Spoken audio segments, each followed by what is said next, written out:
Hey, what's up, bugs? Welcome back to my channel. I know that it's been a while.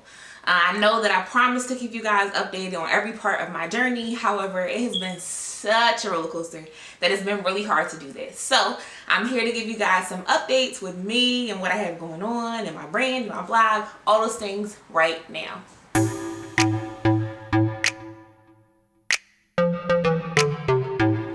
Okay, so last time we talked about me being pregnant. So I announced my pregnancy in my last vlog. Yay!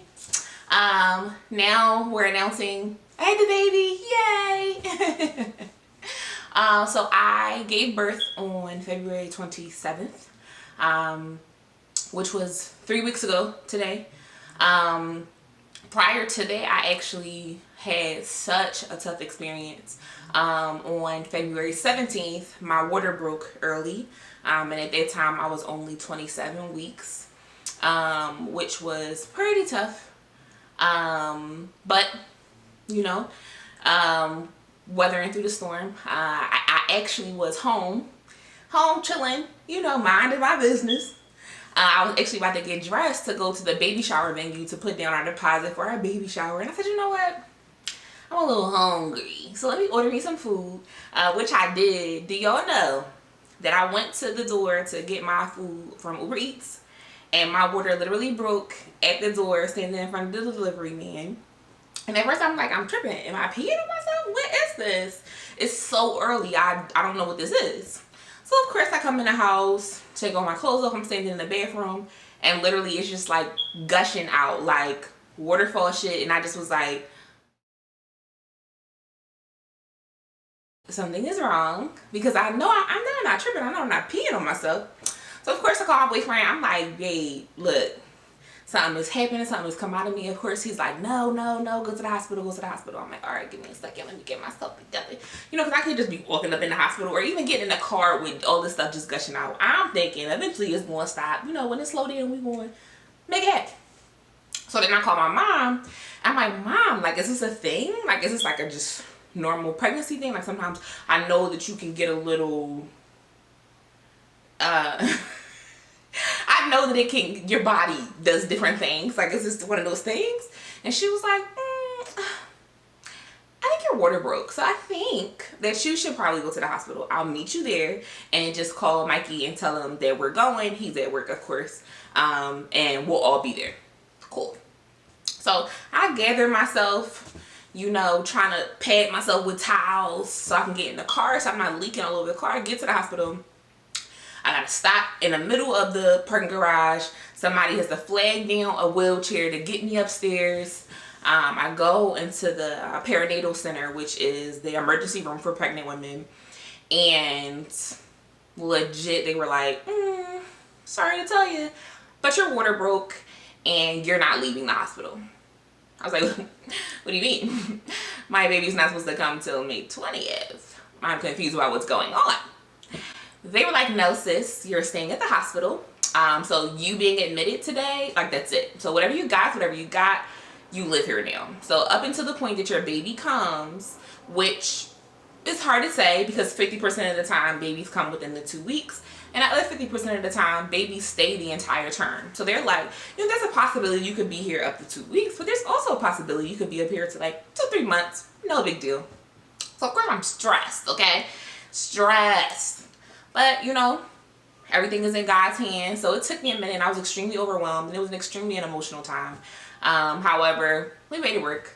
So I was admitted that day, and then I stayed living in the hospital for a few days, for a little bit over a week. And then February 27th, in the middle of the night, my little sister was actually visiting me that night. And I don't know, I just started having these like weird pains.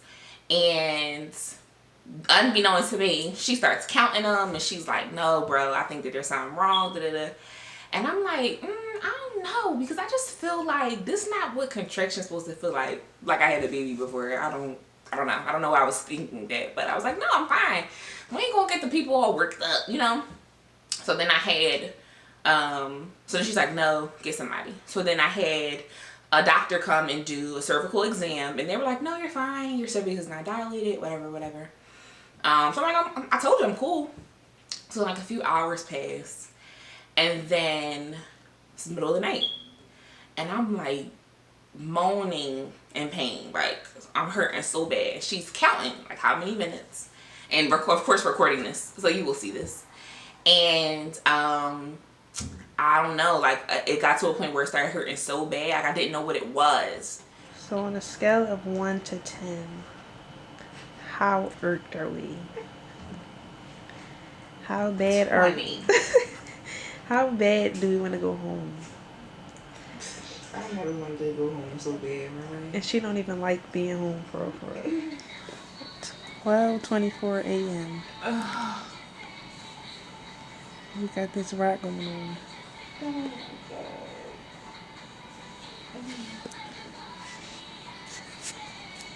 This is so bad. I really would never tell anybody to get pregnant. Like, not even a little bit. Like, not even playing. Like, hey, just get pregnant. No, it's not funny.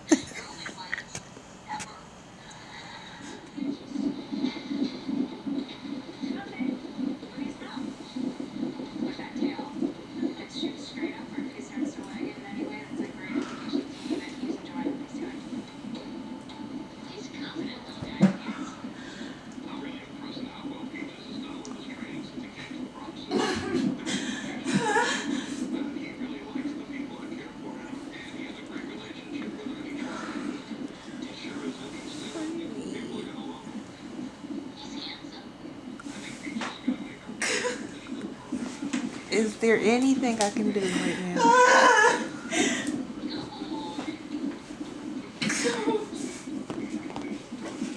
And then I called the nurse. She got a doctor in there, and the doctor was like, you know, I just did a cervical exam not too long ago. I'll just do a hand exam.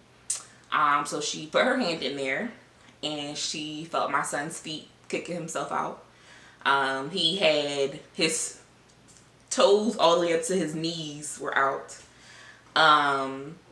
And they immediately pulled the alarm, rushed me to the emergency operating room, and they started operating on doing an emergency C-section, which I'm extremely grateful for, because that night my boyfriend wasn't there, my parents were there, it was just my little sister. So I am extremely grateful for her, because in that moment, like, she had everything handled. She called everybody that needed to be called. As she's calling them, talking on the phone, she's also running down the hallway, suiting up, putting the stuff on so that she can go into the operating room with me.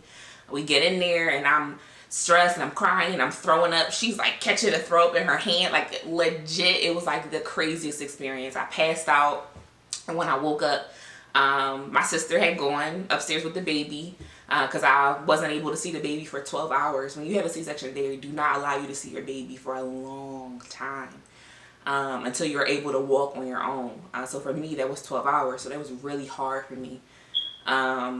But my sister was able to go out with the baby and make sure the baby was fine, and my mom was there, holding my hand. And of course, I had no idea what had happened. It was one of the toughest and most emotional experiences I've ever been through. And a lot of times I think about how when he grows up, and telling him this story, he's gonna be like, Mom, like, it's not that deep, or I don't want to hear that, whatever. But I think that the amount of love that I had for him, because we had to go through such a traumatic experience together, is crazy. When I think about him right now, I get a little bit teary-eyed. So, had the baby February 27th, 1:32 p.m. And his name is Michael. But don't call my baby Michael if you don't know him. His name is Deuce to you. All y'all outside people, Deuce.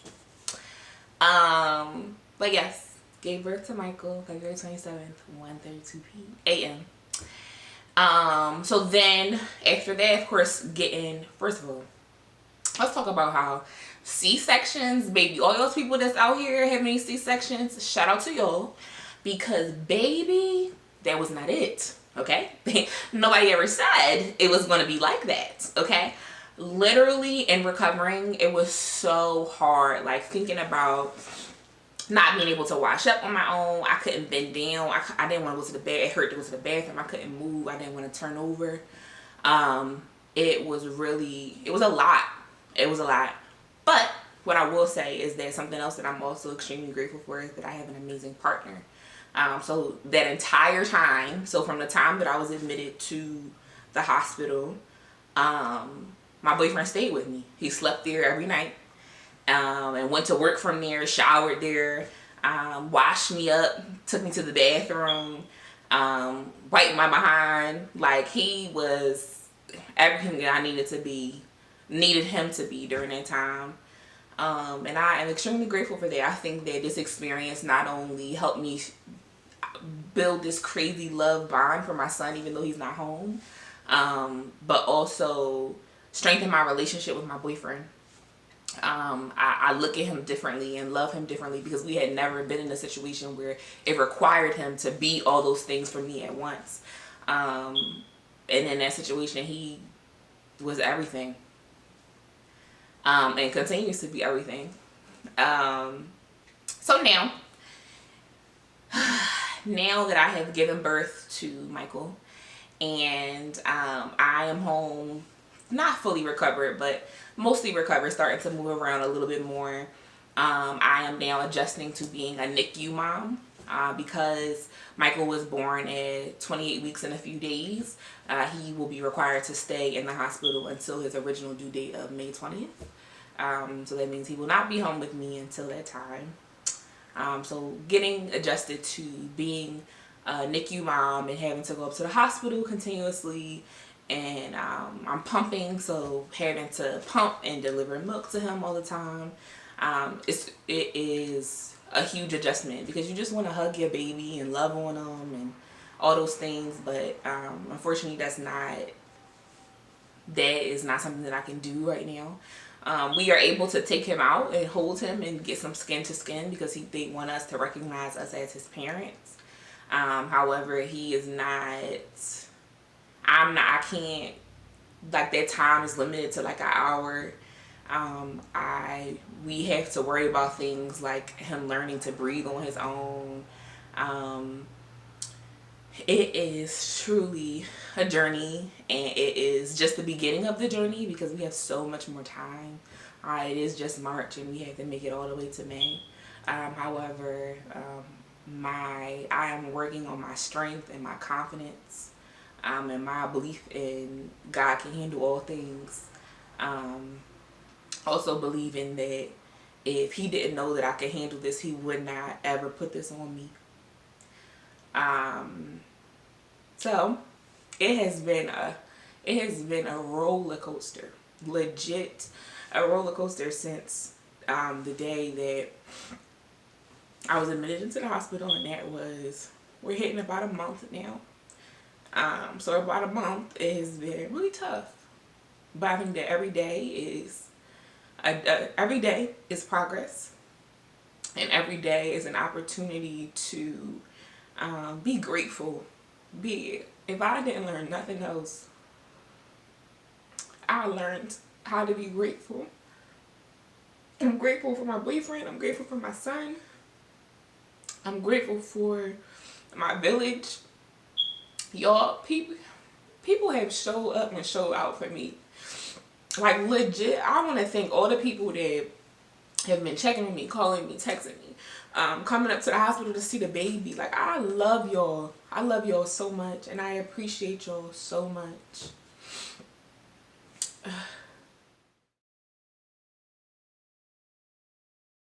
One of the things that is super important to me is getting back to, I don't know, myself, doing some of the things that I used to do. Not only adjusting to being a new mom, but also learning how to do some of the things that used to make me happy, which is why it's really important to me to continue to blog. There will be updates to my site coming. I want to do a photo shoot. I plan to do a photo shoot to update the site, but then Corona happened. So that has been really tough as well. Figuring out how to manage being a, not only balanced me and wanting to do more, and I started to get my independence back by feeling a little bit better, and now being quarantined, so I can't really do too much. But also how Corona plays a factor in what I have going on with my son. Um, there's you gotta find some balance, because and on one hand I want to see my son. Of course I gotta feed him, and I'm worried about him. On the other hand, I always think about the risk of getting him sick myself or other people getting him sick. Because if you think about it, inside of the NICU there are 48 babies. All 48 of those babies have two parents. That's 116 parents.